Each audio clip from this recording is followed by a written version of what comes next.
ถ้าอู้ถึงเมนูอัวนี่หลายคนหลายท่านจะไปคุ้นตั้งไส้อัวก้าปลาอัวก้าปลาดุกอัวเดี๋ยวผมเคยเนี่ยไปนะแต่ว่าไก่อัวนี่กะนี่มีตีนี่ตีเดียวแน่นอนเอา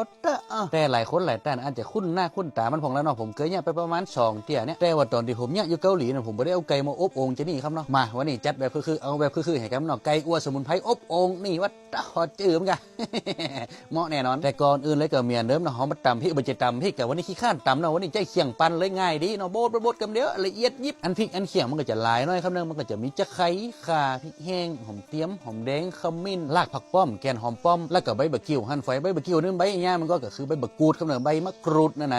นะจำไว้เพราะว่าบางเตี่ยหลายคนหลายต้านจังถามว่าใบบักกิ้วนั้นใบเงี้ยมันคือใบบักกูดครับเนาะเนี่ยหลังจากที่เขาโม่ที่เขาปั่นเคียงเขาเสร็จเรียบร้อยนะครับนี่เขาจะมานี่เนาะใจซ่อมเนี่ยซ่อมมาแตงไก่เพราะว่าเขาต้องการที่จะฮื้อเคียงปุ้งเคียงมักเคียงอย่างมันจิ้มเขาจิ้มไก่ได้ง่ายนี่แหละแล้วก็หลังจากที่เขาแตงไก่มันพุนดีแล้วนะก็นี่เขาจะมาโบะหนองโบะโคพากึ่งไก่จีเนี่ยนี่หลังจากนั้นมาปรุงน้ำซอสน้ำยำมันจะน้ำยำกับน้ำมักกันดีกว่าและกับวัตถุดิบหลักของเขานั่นก็คือนี่ซอสหอยนางรมตาแม่ครัวหลายคนหลายบ้านหลายท่านต้องมีติดครัวแน่นอนเอาซอสหอยนางรมนี่นะเขาจะเยาะลงไปเลยประมาณ3-4 ช้อนโต๊ะแล้วก็น้ำตาลสัก1 ช้อนโต๊ะแล้วกันนี่วัตถุดิบหลักแถมย่างที่เขาจะใส่นี่นะมันก็คือซอสปรุงอาหารสลากเขียวตาสลากทองเขาก็จะบีบใส่ประมาณ2-3 ช้อนโต๊ะพอครับนะกับนั่นบ่ต้องปรุงยาแล้วครับเนาะปรุง3 อย่างนี่ก็พอแล้วล้ำแล้วเจียวผมกะหลังจากนั้นก็ก้นทุกอย่างให้มันเข้ากันดีๆแหกตาอานะป่ะหลังจากที่เขาได้ซอสมักซอสอย่างเสร็จเรียบร้อยมันก็กับนี่เขาจะไปสูนกับหมูเคียงที่เขาปั่นเล่าไว้ตะกี้เนี่ยแล้วก็นอกจากจะมีเคียงสมุนไพรแล้วมันก็เขาจะใส่ผักไปด้วยก็จะเป็นผักป้อมต้นหอมเนี่ยใส่ลงไปเลยหลังจากนั้นก็คือเอาน้ำมักที่เขาผสมเล่าไว้ตะกี้ลาดลงไปได้เลยเขาก็จะทำการคลุกเข้าสูนมันเข้ากันดีๆแล้วก็จะเอาไปตาเนาะตาติดตัวไก่เนี่ยตาไปเด้อมีจิ้นแต่ตาให้มันทั่วๆถึงกำนั่นกันว่าเขาเอาเคียงสมุนไพรเนี่ยตาติดตัวไก่มันทั่วถึงเสร็จเรียบร้อยแล้วมันก็เขาก็จะเอาเคียงสมุนไพรส่วนหนึ่งนะเอาไปวางไปย้องที่ต้องไก่ฮะหลังจากนั้นเขาจะสวมบทบาทเป็นรองศาสตราจารย์ด็อกเตอร์นายแพทย์ได้เลยเงียบเข้าไปเนาะเงียบไก่ให้มันติดกันนะหลังจากที่เขาสมานแผลเงียบไก่ให้มันติดกันดีแล้วมันก็มีเขาจะใจ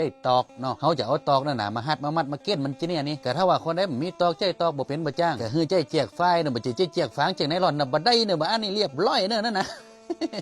ว่าดึงไหนติดเต็มไก่มั้งมาแล้วกับนั่นคนได้สะดวกเนี่ยจะได้ก็ได้คือไก่มันสุกนะแต่ว่าวันนี้คอนเซปต์ของเขาก็คือไก่อัวอบโอ่งนี่แล้วกับวันตีเนี่ยนี่นะเอาเตอร์พอบรรยากาศเห็นกันนี่ฮอตเตอร์มาดึงอย่างเหมาะอย่างคืออย่างเย็นเปิงกับเมนูอาหารในวันนี้ช่วงนี้ขนาดนักป่ะแล้วกับนั่นก็ถึงเวลาได้เวลาของมันละหลังจากที่เขาอบมาประมาณ1 ชั่วโมงทำเป็นเล่นได้เนอะเมนูนี่นะก็อย่างคือเนอะกับกูเตี๋ยที่เขาเห็นดีเขาหันก็จะมีไก่อบโอ่งหมูกรอบอบโอ่งอย่างนี้นะแต่ว่าไก่อัวอบโอ่งจะนี่บ่มีเขาเนี่ยลองไปซ่อพอเตอร์เราถึงมีผมว่านะแต่ถ้าจะมีก็ถ้าอย่าหลังคลิปเนี่ยผมว่านะ มากำลังกับมาเตะมาใจพอทางในมันนู่นนี่ปอดตะโรมันหอมจังงานเนอเคียงสมุนไพรนะและกับการกินอัวปลาอัวกบอัวไก่เช่นนี่นะเขาต้องนำล่องด้วยนี่เคียงสมุนไพรให้กันก่อนและกับหลังจากนั้นก็ตามอัธยาศัยได้คนได้จะกินส่วนได้ของมันนะแต่ว่าส่วนที่ผมจะกินเป็นดับแรกเลยมันก็คือนี่หนังกรอบๆเหนียวๆน้อยนะเน็ตคือและกับอันมูจีนมูหยังบ่ถ้ากลัวมันจะเหนียวเขาเนี่ยเอาเตอะมาดึงยางเปยกับเขาหนึ่งห่อนไปเตอะมาดึงไหนคำปาแต่สุดท้ายนี่นอกจากเคียงสมุนไพรแล้วเขาต้องยกเครดิตคือนี่ตัวนี้ซอสหอยนางรมตาแม่ครัวและกับซอสปรุงอาหารสลากเขียวตาสลากทอง